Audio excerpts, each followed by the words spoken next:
This is The Big Breakdown, a long look back at some of the biggest stories we're covering for you at the Hidden Killers podcast and True Crime Today. This is Hidden Killers with Tony Brueski. Here now, Tony Brueski. There's a kind of silence that doesn't happen overnight. It creeps in slowly. The way snow covers the roof of a house. It muffles sound, it softens edges. It hides everything underneath until the world forgets what it used to look like. For the family of Bryan Kohberger, that silence started the day the lights of law enforcement painted their front yard blue and red. Before that night, they were just another Pennsylvania family. A dad who worked maintenance for the school district, a mom who cared deeply about education and wrote letters to the local paper about moral issues, two older sisters with lives of their own, and their youngest, Bryan, the quiet, analytical one who always seemed a little different, but still belonged. The one his mother called bright, gifted, and maybe even brilliant, allegedly. When you look at what's on record, it's an almost painfully normal story. Marianne and Michael Kohberger raised their kids in the Poconos. A modest home, school jobs, neighbors who barely remember anything remarkable about them. Bryan's mom wrote letters condemning the death penalty, letters about compassion, about protecting children from violence. In 2022, after the Uvalde shooting, she published a poem one of her daughters wrote allegedly called "Consider the Children Before the Gun." It is haunting to read now, because that same year, one of those children, her youngest, would be accused of committing one of the most brutal murders the country had seen in decades. Bryan's early life is documented mostly through classmates and neighbors. He was an overweight kid in high school, bullied, withdrawn. Then came the transformation. He lost over 100 pounds senior year, cut people off, grew cold, and friends from those years told CBS's 48 Hours that he got deep into psychology, became obsessed with understanding why people did bad things. Some said he experimented with drugs, heroin, and then came college. Northampton Community College. Psychology degree, then a master's degree, then the PhD program in criminology. On paper, it looked like redemption. The bullied kid who fought his way into academia, studying the very things that once haunted him. But for the people who loved him, his family, there were likely quiet red flags that never made headlines. Not because they were obvious, but because they were subtle. Like static under a radio signal. The kind of oddness you learn to explain away. Then in late 2022, the murders in Moscow, Idaho, 4 students dead, the suspect unknown, a white Hyundai Elantra caught on security footage. For most Americans, it was another true crime story unfolding in real time. For the Kohbergers, it was just something on the news. Until it wasn't. According to Dateline NBC, one of Bryan's sisters grew uneasy before the arrest. She'd heard about the car, heard about the suspect's build, and started to feel a cold, creeping dread. She looked at her brother, looked at his car, and somewhere deep inside, a part of her must have known. Please, God, no. The family reportedly checked Bryan's Elantra. They didn't find anything then, but weeks later, police and FBI agents were swarming their house.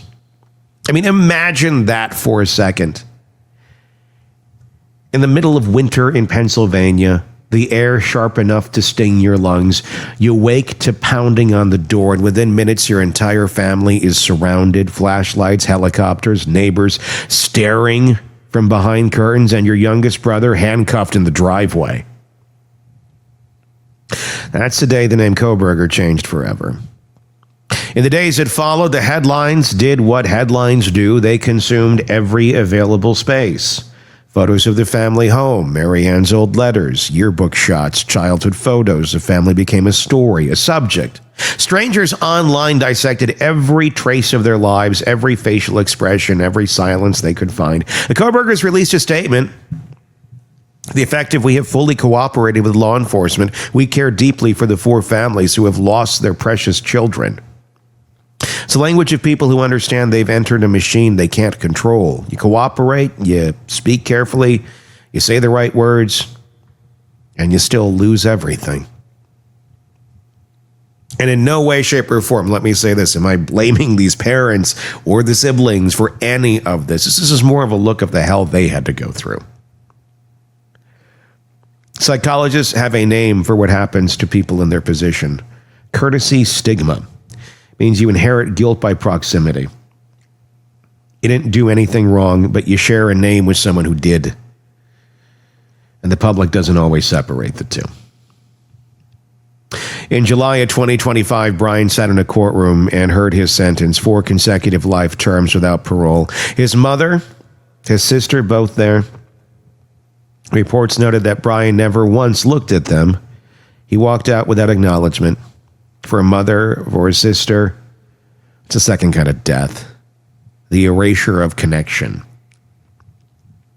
There's something psychologically shattering about that. When you spend your whole life being someone's sibling and suddenly the person sitting in front of you isn't your brother anymore, but a stranger behind glass. Psychologists call it ambiguous loss. The person you love is alive, but gone. You can't grieve them the way you would a death because they're still breathing. And you can't love them the way you used to because the love feels contaminated. Every sibling of a murderer describes some version of this. Carrie Rawson, daughter of BTK, said the day her father was arrested, my life ended too. Melissa Moore, daughter of the happy face killer, said she felt a kind of shame that made her want to disappear. David Kaczynski, who turned in his brother, the Unabomber, Ted, called it the moral injury of doing the right thing and losing family forever.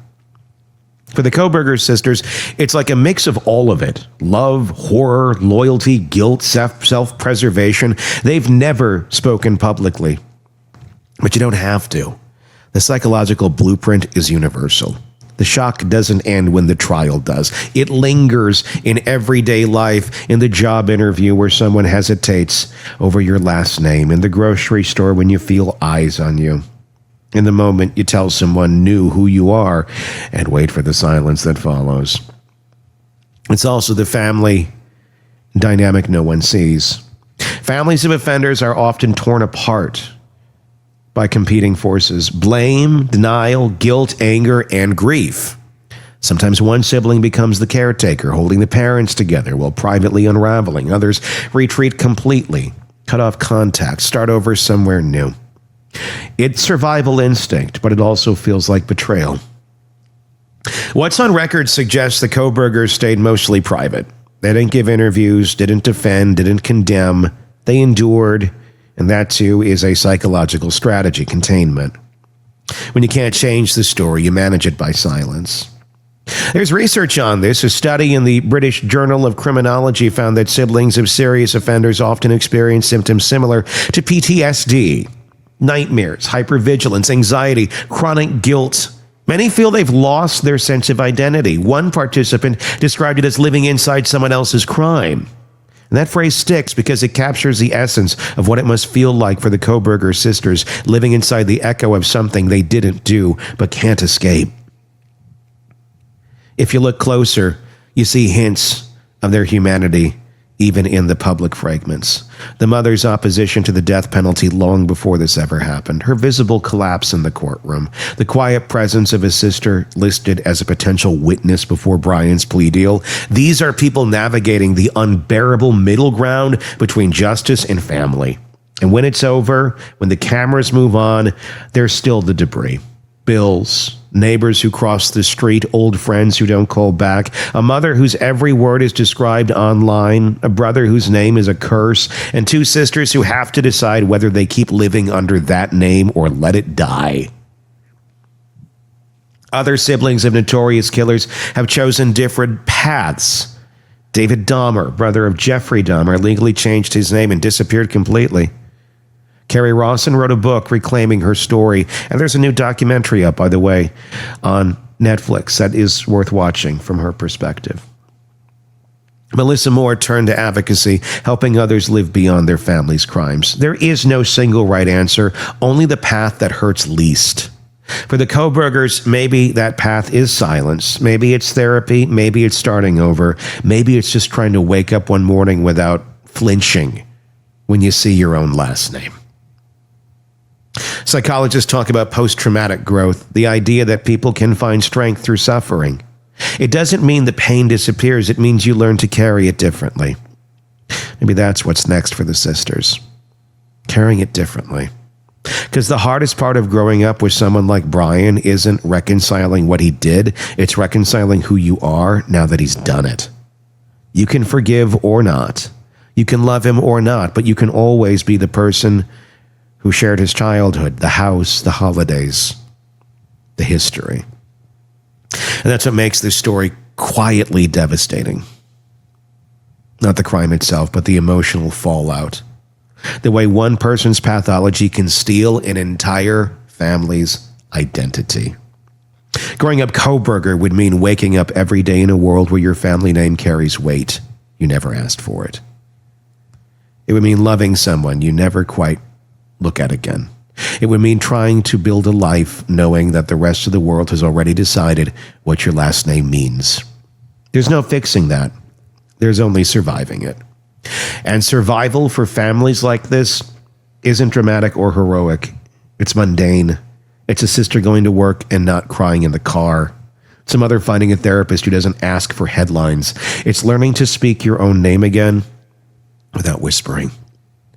That's a quiet epilogue to every infamous crime. The story the cameras never follow. The story that doesn't sell but still matters. The story of the ones left behind, trying to live a normal life in the ruins of someone else's choices. Because the truth is, you can't choose your family. You can only choose what you become after them. And for the Kohbergers, that's the rest of their life. The long, invisible sentence that began the day their brothers ended. Give me your thoughts in the comment section on YouTube. If you're not already there, check us out. Just search Hidden Killers with Tony Brueski, and you'll find it. Love to get your feedback. Until next time, I'm Tony Brueski. We'll talk again real. Want more on this case and others? Then press subscribe now and don't miss a moment of true crime coverage from Tony Brueski and the Hidden Killers podcast. This is Hidden Killers with Tony Brueski. Here now, Tony Brueski. There's a certain kind of cruelty that doesn't come with a weapon. It's quieter, colder. It shows up in court filings and legal motions years after the crime, when the world has mostly moved on. It's the kind of cruelty that says, I still get to control the narrative. Bryan Kohberger has always been that kind of cruel. Even now, sitting in a maximum security cell for the rest of his life, he's still trying to dictate the terms of his own accountability. And this time, he's doing it with what can only be described as his final insult to the families of the 4 young people he murdered. Let's get something straight up front. Bryan Kohberger is not some sort of misunderstood academic who lost his way. He is a convicted killer, a man who broke into an off-campus home on King Road in Moscow, Idaho on a late November night in 2022. And he took the lives of 4 students, Kaylee Gonzalez, Madison Mogan, Xander Kernodle, and Ethan Chapin. He's not awaiting trial. He's not alleged. He's guilty. And he's serving 4 consecutive life sentences plus 10 years. He's done. At least that's what most people thought when the gavel came down this past July. But apparently, Bryan Kohberger wasn't done. Because just recently, through his defense attorneys in early October of 25, he filed a new motion that left just about everyone, especially the victims' families, kind of stunned. In it, he argues that he shouldn't have to pay the restitution ordered by the court because the families of his victims received donations through GoFundMe. That's the reasoning of Lil Bry. Think about it for a second. The man who destroyed 4 families now wants to avoid paying them because other people stepped up to help. There isn't a clerical issue. It's not some minor legal technicality. It's psychological. It's about power. Even behind bars, Kohberger is still grasping for control, trying to reduce what happened to a math problem. If strangers on the internet raise money to help these grieving parents travel to hearings, he says, then his debt is somehow erased. That's not legal logic. That's narcissism wearing a jumpsuit. And look, these families, they're not looking for a payday. They're fully expecting never to see the money come through because he doesn't have it. But the fact that this argument is even being made, that he would go to court and say, you know what? You don't deserve it because you got GoFundMe money. The monster is still alive, friends. It seems maybe some more canteens in that prison need to be filled to extinguish the monster. What say you?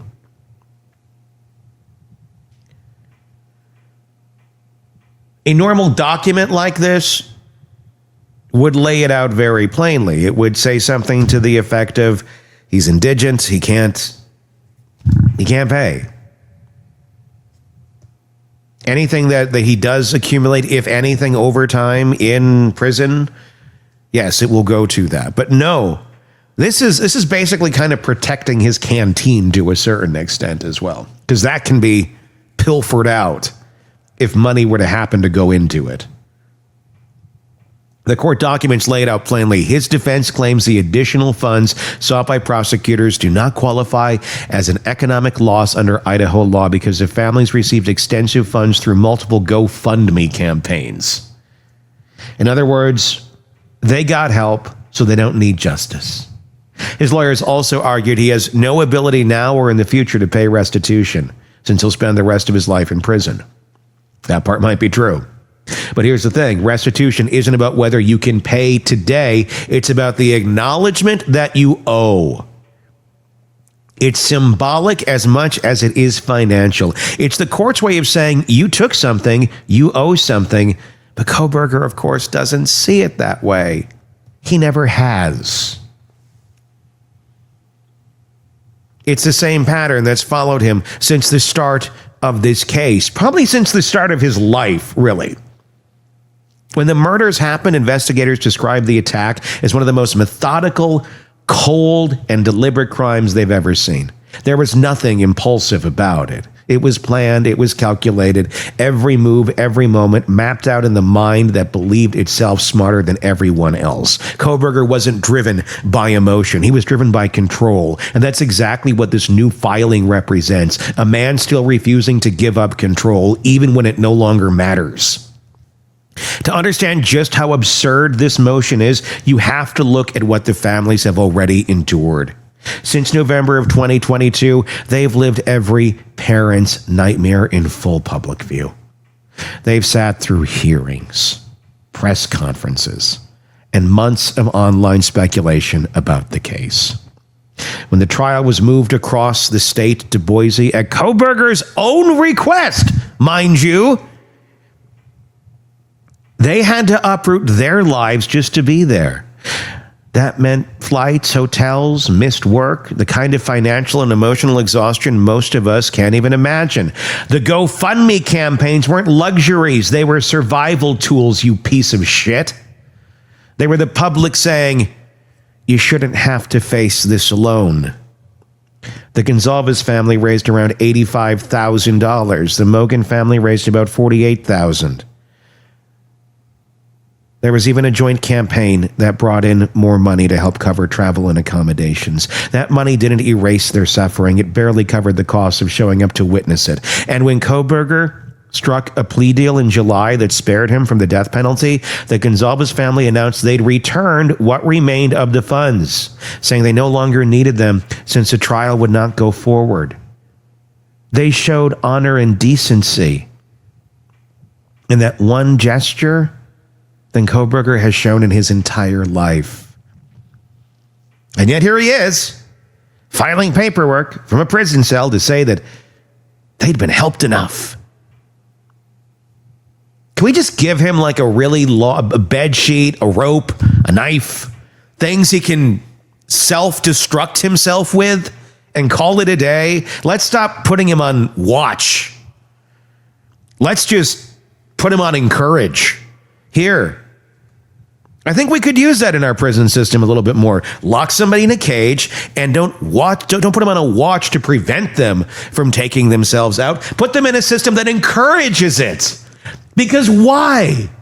Why is he alive? So he can do this torture to other families, to the families that he has already tortured enough? So he can waste everyone's time and money and energy where they could be doing other things in their lives, virtually anything, watching paint dry, grass grow, anything far more important than giving this piece of shit one more second of their energy or brain power?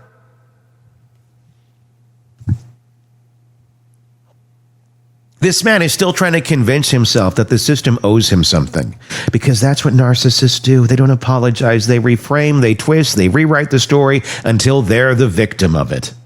Let's put him and Donna Adelson in a cell together and see what happens. Put on a little Barry Manilow.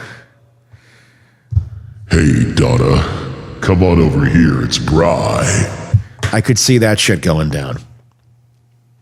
When Judge Stephen Hippler sentenced Kohberger, he ordered him to pay over $250,000 in state fines plus $20,000 in civil judgments for each family and nearly $29,000 to reimburse funeral expenses through the Idaho Crime Victim Compensation Fund. That restitution wasn't a request.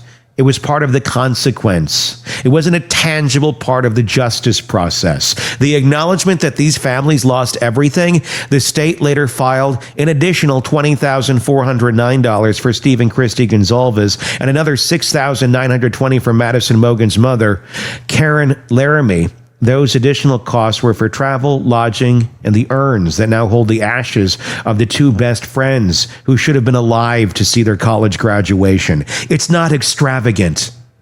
It's heartbreaking. And Kohberger's response?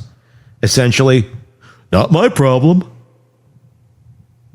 The filing makes it clear that he doesn't just want to avoid paying. He wants to erase any symbolic acknowledgement of the harm he caused.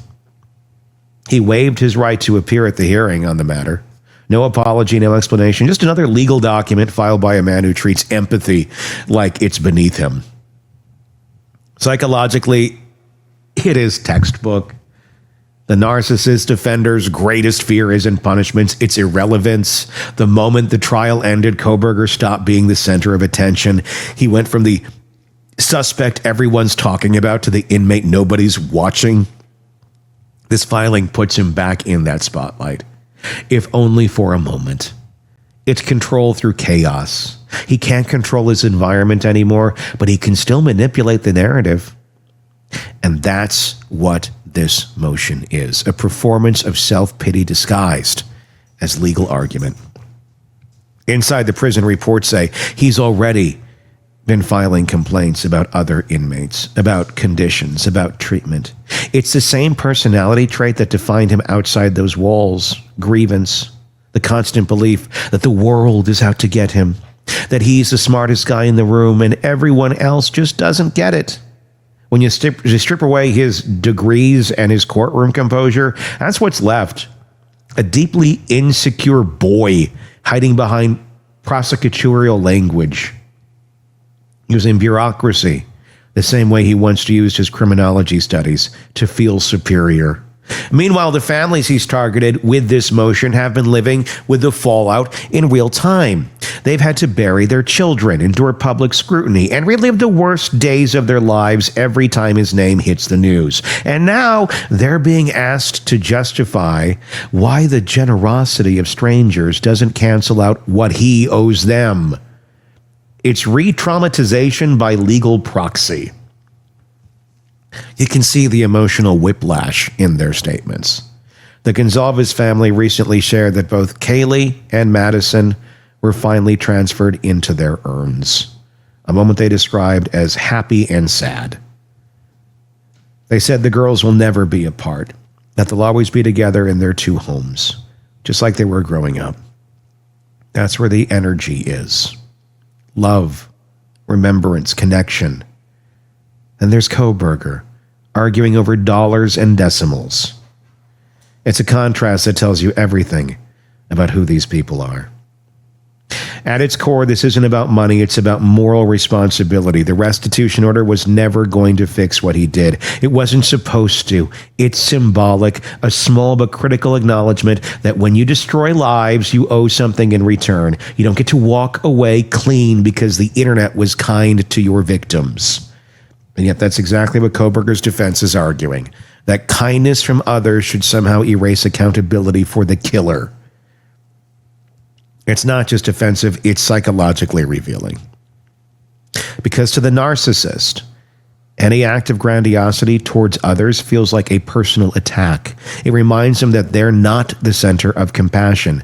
They're the reason compassion had to exist in the first place. Legally speaking, the motion probably won't go far. Idaho's restitution laws give judges wide discretion to decide what qualifies as an economic loss. But the damage isn't in the outcome, it's in the act itself. The decision to make these families fight one more time, to drag them back to a courtroom, to make them hear his name again, to force them to confront the fact that he's still out there, still manipulating, still trying to exert control from behind a locked door. That's what narcissistic offenders do when their physical control is gone. They weaponize procedure. They become experts in wasting time. They know they can't win, but they can still make everyone else lose a little more peace. It's the same psychological framework that defined Kohberger's crimes. When he couldn't belong, he destroyed. When he couldn't control others, he punished them. Now that he can't move freely, he finds control in the only way left, through paperwork, filings, motions, each one a little reminder that he still exists. It's easy to dismiss this as a meaningless stunt, but for the families, it's not meaningless. It's a reminder that justice doesn't end with a sentence. It drags on in the slow grind of bureaucracy, in the small cruelties of a legal motion like this one. They already had to fight to get to this point, to see him convicted, to hear the words, life without parole. Now they have to fight again just to hold on to what's already been ordered. And for what? For a man who refuses to face what he did, who refuses to speak at sentencing, who's never once expressed remorse, who seems constitutionally incapable of understanding that accountability isn't optional? That's what makes this so infuriating. Not just the legal audacity, but the psychological emptiness behind it. Kohberger doesn't feel shame. He feels slighted. In his mind, he's the one being wronged, forced to pay for something that's already taken care of. It's the same lack of empathy that drove him the night of the murders. Different setting, same disease. In the end, this filing tells us something important, not about the law, but about the man. Even in prison, stripped of freedom and status, Kohberger is still revealing who he really is. He's a thing. He's not a person. He's a thing who can't tolerate the idea of others reclaiming power. He can't stand in a world moved on without him.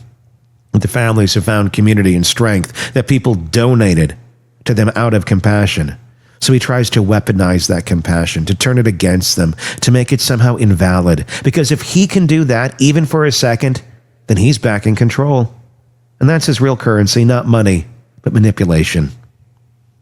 But here's the real truth. His control is gone.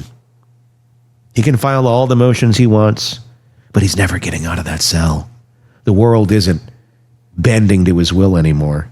The only thing he controls now is the illusion that he still matters, and that every motion he files makes that illusion a little thinner, a little sadder, a little more transparent. And we'll keep watching him. We'll keep watching him till the day that shiv lands in his brain.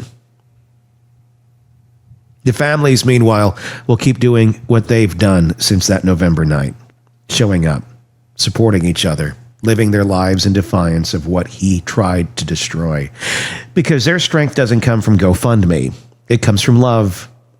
And that's something Bryan Kohberger will never understand.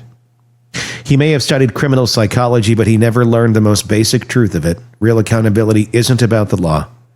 It's about the soul. And in that sense, his life sentence started long before he stepped into a courtroom. What's left to Bryan Kohberger is a stack of paper and a hollow argument. The people he hurt will go on living. He'll keep filing. That's the difference between the living and the dead, between those who move forward and those who are forever stuck in the moment they decided to destroy everything good around them. And maybe that's the only kind of justice he's capable of understanding now. The slow, quiet realization that the world no longer cares what Bryan Kohberger wants. Give me your thoughts in the comments section. On YouTube, search Hidden Killers with Tony Brueski to find us there. Do the same search where we get podcasts so you can take us with you on the go in audio form, wherever you get podcasts. Apple Podcasts, Spotify, iHeart, you name it. We are there. Just search Hidden Killers with Tony Brueski. And please, if you're enjoying our content and the work we're putting into this, please do hit subscribe. That helps us out a great deal. So please do that so you don't miss anything. Until next time, I'm Tony Brueski. We'll talk again. Want more on this case and others? Then press subscribe now and don't miss a moment of true crime coverage from Tony Brueski and the Hidden Killers podcast.